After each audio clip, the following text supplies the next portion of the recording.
story ini adalah cerita beberapa klien, bukan klien sih, teman seperjuangan dulu. eh, Bagaimana DevOps culture ini merubah pola pikir kita eh, dalam proses pengembangan software. Ya begitulah ya, gambarnya begini.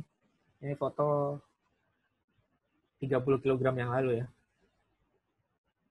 Enggak ding, 10 kg yang lalu. Terus yang pertama, story-nya adalah hmm, saya pernah kecemplung di tim yang tidak ada standar operasional prosedur. Sama sekali tidak ada. Semua orang bekerja dengan standarnya masing-masing. Ya udah, aku coding nulisnya kayak gini, aku nulis komit kayak gini, aku nulis folder untuk programming kayak gini. Nah, itu ambiar bro. Jadi susah itu kalau kolaborasi. Makanya kita bikin SOP-nya.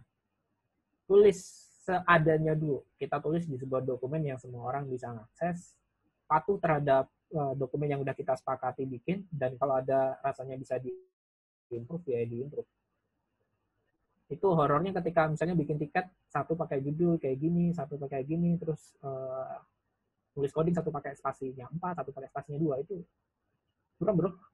Kita yang ngoreksi coding juga kayaknya muntah-muntah gitu.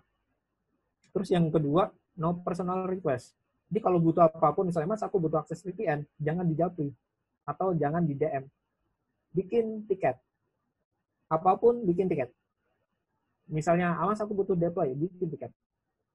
Kalau dia minta ini nih, kalau nggak ada tiket kita nggak kerja, nggak apa-apa, kan nggak dikasih tiket. Terus bikin tiket itu tulis yang jelas. Jangan konten taruh di judul ya. Jangan judul nggak ada pula, semuanya taruh di konten. Tulis yang jelas, sehingga setiap ada request yang isinya detail, mas aku minta mesin ABCDKL gitu kan, kita baca tiket, saya sebagai seorang SRE dapat tiketnya, saya sudah paham dengan tiket, dan sehingga saya tidak mengurusi orang yang request tiket. Artinya dia tidak bekerja 2 kali, saya juga tidak bekerja 2 kali.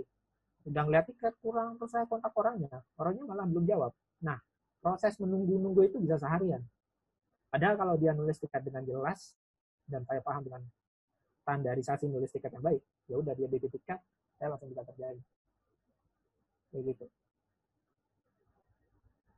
Napas dulu. Terus cerita lainnya,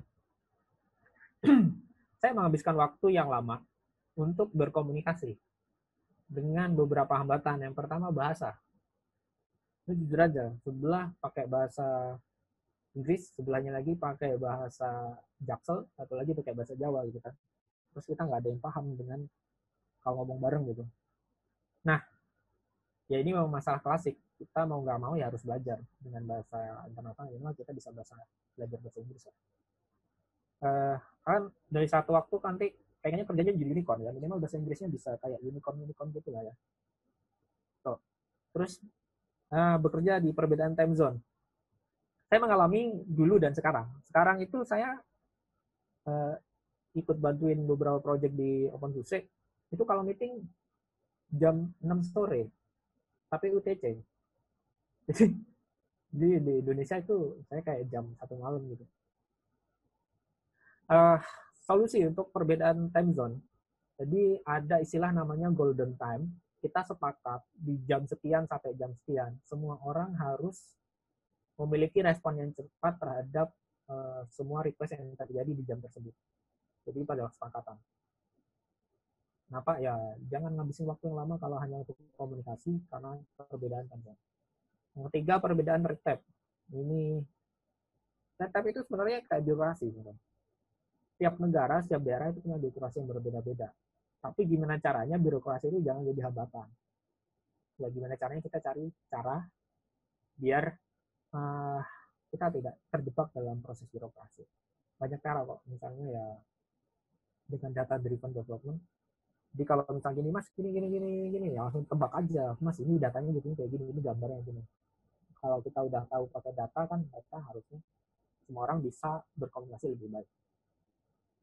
Terus yang ketiga, takut terhadap release production. Ini pernah dapat tim yang kita belum punya produk release production, itu ketika mau rilis itu takutnya nggak mati gitu. Terus takut pertanyaan adalah, mas kalau error gimana? Kalau gagal gimana? Padahal ya, saya nanya lagi, kita akan rilis bro. Iya, disuruh kita berapa sih? belum ada. Ya udahlah, rilis aja. Tapi kalau nemu error, ya udah perbaiki gitu. Kan kita punya siklus DevOps yang cepat. Kalau ada bug secepat mungkin kita cari dan kita perbaiki, kita rilis ulang. Gitu. Hajar aja lah. Berani gitu. Jangan kebanyakan wacana. Terus yang keempat, takut terhadap perubahan. Jadi saya pernah mendapatkan tim yang modelnya kayak gini. Mas, kita akan belajar kayak gini. Wah, kamu aja deh mas yang belajar. Aku gini-gini aja. Kenapa? Ya, aku udah jalan pakai cara ini gitu. Nggak kayak gitu. Kita sebagai DevOps itu improvement. Continuous improvement. Makanya ya, belajarlah yang baru gitu. Ajarin aja gitu kan. Karena hal yang baru itu akan bantuin kita. Saya dulu, kenapa saya harus misal GitLab dengan susah payah di tahun 2015, misal GitLab itu susah banget lah. Terus ternyata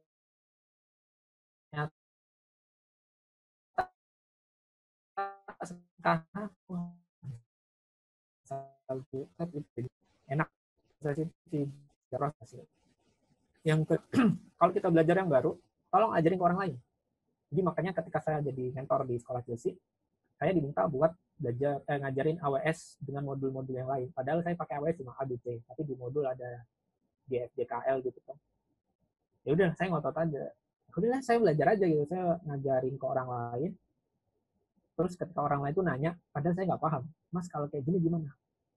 Saya belum tahu sih. Oke, saya baca dulu. Itu artinya dalam setelah saya berbicara dengan sesuatu yang baru, saya input. Gitu. Nah, ini ya. Jadi DevOps itu adalah sebuah gotong royong, pekerjaan gotong royong. Jadi kita tidak sendirian. Gitu. Kalau sendirian nanti mabok bro. Saya juga pernah sih kerja sendirian. Ya karena memang timnya cuma sendiri gitu. Bisa ternyata udah kayak CEO, Chief of Everything. Gitu. Terus kesimpulan, DevOps culture di industri 4.0 itu merupakan hal yang normal. Semua perusahaan, baik itu startup yang udah gede maupun startup yang kecil, itu menuju ke DevOps culture. Dan sampai di level corporate, itu pun pindah ke DevOps culture. Kenapa? Karena DevOps culture terbukti berhasil meningkatkan kecepatan rilis produk ke konsumer. Terus setelah itu hard normal, tolong kuasai keywordnya. Jadi ya minimal baca-baca buku Agile itu prinsipnya gimana, terus kenapa sih harus pakai Agile. Terus itu dipelajarin.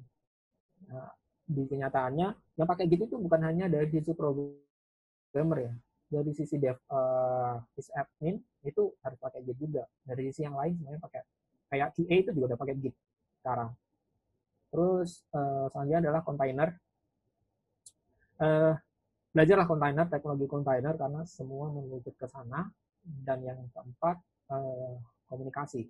Tolong belajar komunikasi yang baik, tertulis maupun verbal, pakai bahasa Indonesia maupun pakai bahasa Inggris. Komunikasi yang baik di sini adalah kamu fokus kepada apa yang kamu ingin omongkan, jangan muter-muter. To the point. Keempat ini, itu saya tanyakan ketika wawancara pekerjaan. Kenapa? Karena saya juga bagian untuk hiring tech itu pertanyaan pertama adalah, mas tahu Agile nggak? Mas pernah dengar Agile nggak? Pernah, oke. Mas tahu Git nggak? Nggak, oke. Biasanya langsung saya coret. Mas, next mas, kandidat selanjutnya. Untuk container, itu yang lebih dasarnya, mas tahu Linux nggak? Tahu gitu. Oke, tahu container nggak? Tahu. Oke, lanjut. Komunikasi itu, saya nanya apa, dia bisa menjawab to the point atau enggak. Kalau dia nggak bisa nanya, ya nggak bisa menjawab dengan jelas, ada bermasalah dengan komunikasinya. Itu aja. Terima kasih dari saya. Saya balikin ke moderator. Oke, teman-teman semua. Cukup ini ya, ngebut. Iya, cukup banget. Gimana teman-teman? Mungkin ada yang mau bertanya, bisa masuk aja langsung ke kolom Q&A. Waduh, ini ada dari Saski Ramadan, cukup panjang. Mungkin saya bacain aja kali ya. Mas S2, saya kerja di salah satu perusahaan integrator which is fokus ke infrastruktur. Saya tertarik dengan DevOps dan saat ini juga sedang ada Python project untuk automation. Beberapa tools yang saya sudah pakai yaitu Git dan container, lagi mau OTW, baru mau install dan belajar.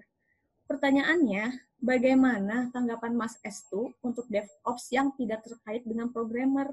Advice apa saja untuk saya memulai DevOps journey saya? Itu yang pertama. Yang kedua, about programming language. Apakah Python sudah cukup untuk DevOps?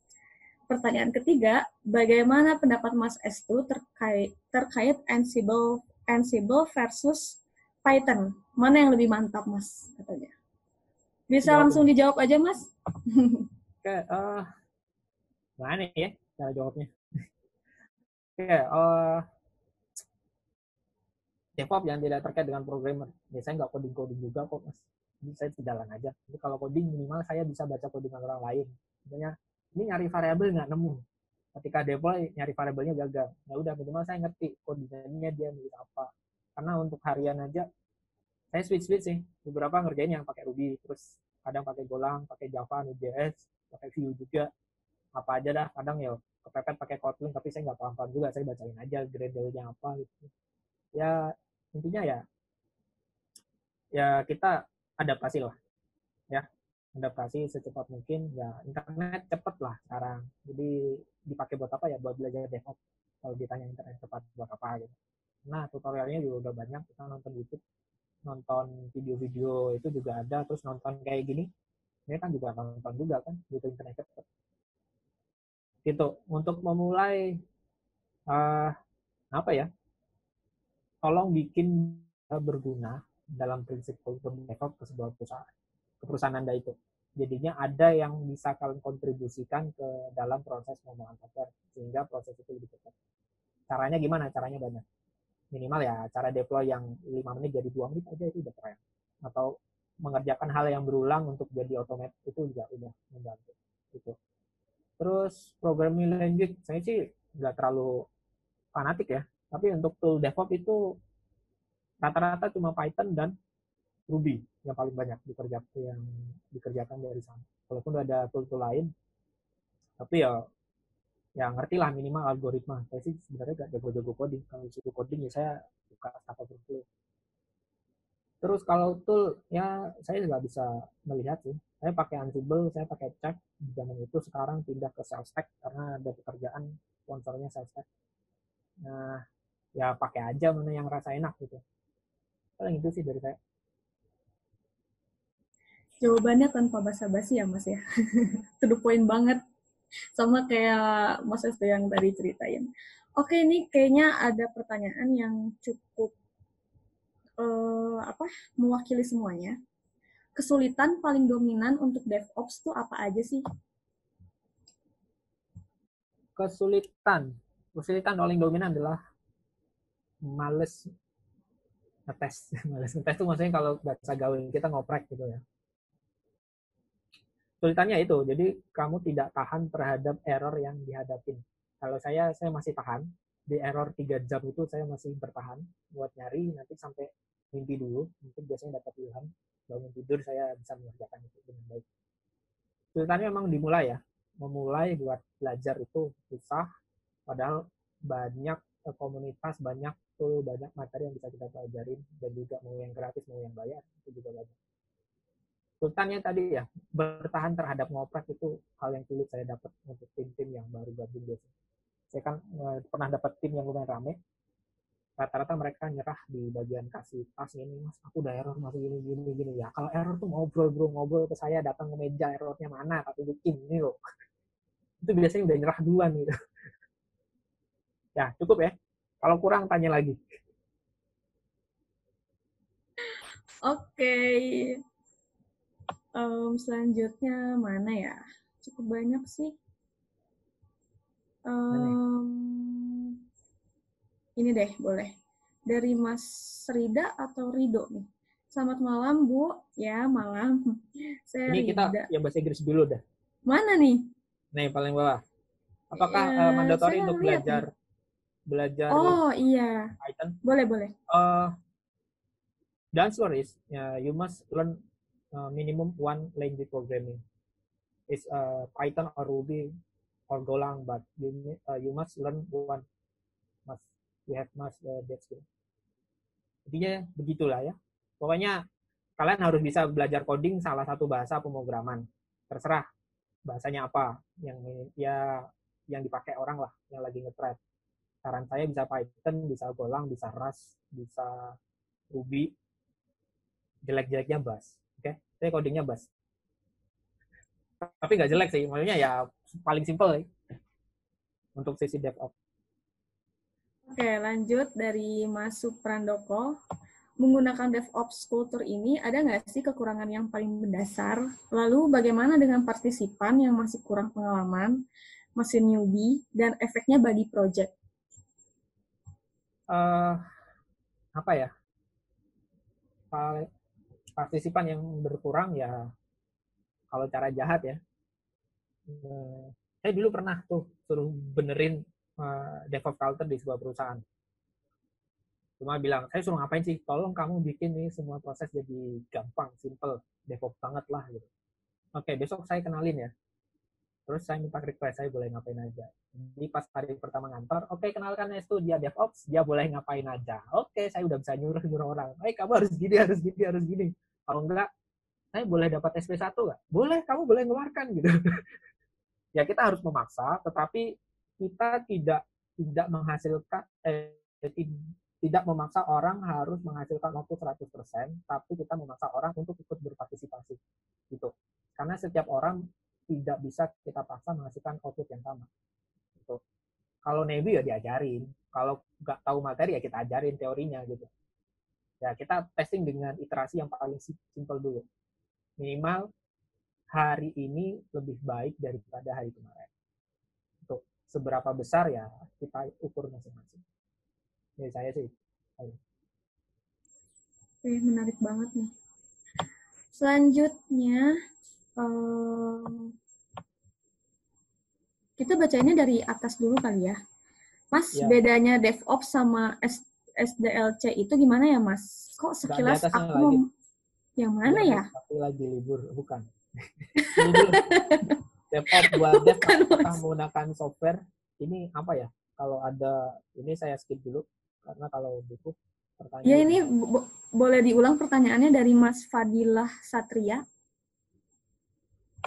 Nih paling atas nih ada dari Rahmawati Ari Taurisia. Mulai dari ini dulu, Salim Suprayogi dari Panjang. Oh, saya lihatnya paling atas nih. Yang bedanya DevOps sama SDLC itu ya? Ya. Yaitu apa bedanya DevOps sama SDLC? Kok sekilas aku memahaminya mirip ya? Atau SDLC itu bagian dari DevOps? Kalau tidak tepat, mohon dikoreksi. Tiket itu maksudnya bug atau task atau yang mana ya, Mas? Terima kasih, Mas Estu. SDLC itu adalah software development life cycle. Jadi kata umumnya. Sedangkan di bawah SDLC itu adalah waterfall sama agile. Contohnya kayak gitu ya. Di SDLC itu teori banget bagaimana sebenarnya life cycle-nya bikin software. Itu hubungannya sama metodologi pengembangan. Ada waterfall dan agile. Terus DevOps itu adalah side effect-nya pengembangan software kalau pakainya agile. Gitu. Jadi SDLC itu umum, DevOps-nya itu khusus di bawahnya. Jadi DevOps adalah bagian dari SDLC. Bukan, SDLC bagian dari DevOps. Terus tiket. Tiket itu adalah kalau kita mau ke stasiun. Bukan. Tiket itu adalah bisa task, bisa bug, bisa story.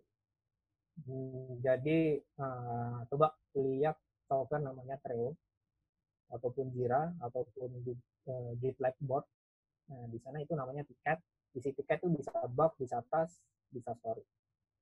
Gitu. Kalau belum menjawab nanti tanya lagi. Katanya kalau kurang jelas boleh tanya lagi ya. Ini ada pertanyaan yang cukup mewakili juga. pengalaman dan skill apa saja yang diperlukan untuk meniti karir sebagai DevOps Engineer? Suka dukanya karir DevOps, adakah info magang DevOps juga ya? Itu Yang gimana ya? paling atas nih, Mas. Dari Rahmawati Aritaurisia. Ke Nah, meniti karir tadi saya udah nulisin hal-hal pentingnya di belajar 4 poin tadi. Suka dukanya, dukanya adalah menjadi sysadmin ya. Kita kerja nggak pernah dianggap. Kamu kerjanya apa? Ya kan saya cuma udah saya setup semuanya. Ya udahlah, saya kan tinggal nonton YouTube. Semua proses jalan otomatis. Kamu nih nggak kerja, udah mahal, saya bayar mahal-mahal, kamu nggak kerja lah. Kan nggak ada error. Terus ketika error, kamu gimana sih kerja nggak beres lah? Kan saya suruh kerja, ini saya kerja benerin error pak. Itu biasanya kita kayak nggak dianggap banget lah ya. Itu duka banget ya. Sukanya ya bisa YouTubean sih di kantor. Tapi nggak boleh juga ya. Kita harus banyak belajar hal yang baru di YouTube. Uh, apa ya? Apakah ada info magang DevOps? Nah, itu tanyanya ke Mbak Ayun aja. Kalau saya sekarang lagi nggak punya slot. Terus skill yang dibutuhkan kalau dasarnya dari nol, ngambil dari sisi sysadmin dulu, itu belajarnya Linux sama container. Terus baru belajar komunikasi di tim yang besar itu gimana, tambahin belajar aja. Tapi tadi saya bahas. Bisa juga nanya ke Mbak Ayun, Mbak, saya ini ikut sekolah. Nah, gitu ya. Tapi kalau belum, tanya lagi. Oke, sebenarnya malam ini tuh selain materinya yang cukup bermanfaat, tapi pengalaman juga ya Mas ya sebenarnya. Pengalaman tuh lebih berharga lah, apalagi sama Mas Estu yang udah cukup banyak pengalamannya. Oke, lanjut. Ini dari Mas Eko. Jika ingin belajar DevOps, apakah ada tutorial atau belajar automation-nya? Gimana nih Mas? Apa? Gimana? Jika ingin belajar DevOps, ada tutorial atau belajar automation-nya? Tutorialnya banyak. Terus saya nggak bisa. Bentar, saya harus melihat satu-satu biar semua nggak lewat tadi tutorial. Atas nama siapa? Maaf. Eko Junirianto. Kayaknya beda ya Mas ya ininya. Iya, tampilannya beda dari saya. Belajar tutorialnya, coba lihat dulu prinsipal DevOps itu kita mau ngapain. Terus sebenarnya nggak harus belajar DevOps dulu, belajarnya sysadmin aja dulu. Terus sysadmin sekarang itu apa aja dipelajarin. Tadi di slide ada saya mengatakan tool-tool yang dipakai, nah mulai dari sana. Jadi belajar Git, belajar container, terus belajar aplikasi, misalnya ada aplikasi Node.js, terus di deploy pakai container, pakai automate, deploy di VPS gimana. Itu kalau cara kasarnya kayak gitu. Jadi kita harus tahu dulu sih goalnya gimana. Kalau belum paham, saya tanyain ulang aja ya. Halo? Atau kalau misalnya mau lebih tahu banyak DevOps atau berminat untuk belajar DevOps, mungkin nanti bisa tungguin aja ya. Besok nanti akan ada penjelasan apa sih sekolah DevOps di Sekolah Digital Chelsea. Gitu. Oke, selanjutnya mana lagi ya? Mas Estu kira-kira mau memilih pertanyaan? Yang terlihat di saya ya. Muhammad Ridha Hakim. Selamat malam, Bu. Oh, selamat. Jelas sih Mas Isu nih. Apa perbedaan programmer middleware dengan DevOps? Karena ini saya dengar sama soalnya saya programmer middleware. Definisi middleware itu gimana itu? DevOps itu tidak coding ya. Yang coding itu SRE-nya sama developernya. Jadi DevOps itu ya bagaimana kita berkomunikasi lebih baik. Yang coding sih SRE, Site Reliable Engineer, sysadmin, cloud engineer sama programmer. Itu sama sekali nggak coding. Kalau SRE saya codingnya pakainya YAML sekarang. Kadang beberapa nulis pakai Bash. Gitu ya. Terus apa lagi ya? Terus nih, Barik Al-Haq, apakah menggunakan kultur Linux semua tim harus bisa basic Linux? Ah, itu tergantung agama di kantornya masing-masing ya. Kalau di tim saya dulu semua orang harus pakai Linux yang coding. Kenapa? Karena sering kejadian error, kita debug banyak-banyak, ternyata errornya dari sistem operasi. Itu biasanya. Makanya saya fokus ke ya udahlah pakai Linux dulu. Tapi kalau kalian udah katam pakai Linux tapi mau pakai Windows nggak apa-apa. Gitu. Terus ya Ini nih Mas, ada lagi nih dari Mas Ruslan. Cara membentuk tim yang baik dalam dunia DevOps itu bagaimana, Mas? ini Ruslan. Ruslan Ika. Cara membentuk tim yang baik dalam dunia DevOps. Tim itu sebenarnya tidak berpengaruh langsung dengan DevOps-nya. Jadi itu fungsinya HR ya. Jadi HR itu harusnya dia punya cara berpikir bagaimana menempatkan seseorang itu cocok atau enggak di timnya. Terus kalau saya sih sebagai orang yang nanti mau planning tim, paling penting sebenarnya attitude. Attitude itu ya seberapa keren cara berkomunikasi, seberapa baik dia menghadapi semua tantangan lainnya, lebih attitude yang baik lah. Kalau untuk skill, saya rasa saya masih mending ngajarin skill daripada suruh merubah attitude. Jadi attitude itu bisa 50% peluang Anda terima. Kalau iseng-iseng aja itu MBTI tes itu juga berpengaruh sih. Berapa cocok kamu ikut di tim yang udah ada. Gitu. Ya, jadi attitude dulu, terus belajar skillnya tanya Mbak Anin. Ayun.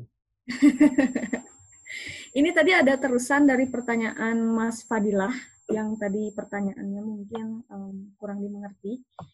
Untuk DevOps, apakah menggunakan software IAG atau web method? Apa bedanya sistem engineer dengan DevOps? Dari Mas Fadilah Satria PAM. Ketemu nggak, Mas? Scroll. Kayaknya di bawah. Ya. DevOps untuk bagian developer atau bukan software. AG ini apa ya? Iya nih, saya juga intinya saya belum pernah lihat itu. Belum pernah pakai. Terus ya tool-tool yang dipakai. Sekarang sih saya pakainya kayak Jira buat ticketing. Git-nya pakai GitLab. Terus deployment-nya pakai Kubernetes. Terus sisanya cloud provider. Terus bedanya DevOps sama sistem engineer. Sistem engineer itu sama dengan SRE, dia yang coding. Kalau DevOps itu dia yang bikin kultur. Bagi saya sih gitu, saya jawabnya. Oke, mungkin kalau Mas Fadilahnya kurang jelas bisa nanti ditanyakan lagi ya. Ini dari ada lagi nih dari Anonymous. Mungkin ini juga salah satu pertanyaan yang mewakili dari teman-teman semua ya. Bagaimana tren DevOps di Indonesia? Wah, menarik nih. Karena tulisannya Anonymous, tren DevOps sekarang di Indonesia sebenarnya mengerucut kepada kontainer teknologinya, terus ke Kubernetes, terus apa lagi ya, teknologi di level atasnya sih, bagaimana proses monitoring service itu lebih baik, contohnya kayak gateway, sidecar, baru itu sih, dan juga bagaimana approach ke perusahaan-perusahaan yang sebelumnya belum tahu tentang DevOps itu implementasinya gimana, dan proses migrasinya itu berharap lebih smooth aja. Paling itu sih trennya. Oke, kita jawabannya balik mana lagi. Mbak Ayu bisa nge-set pertanyaan yang udah dijawab untuk jadi soft belum? Kenapa? Pertanyaan yang udah dijawab itu biasanya saya tulis dulu sih. Udah di answer? Udah ada di answer? Iya. Iya. Mana lagi nih?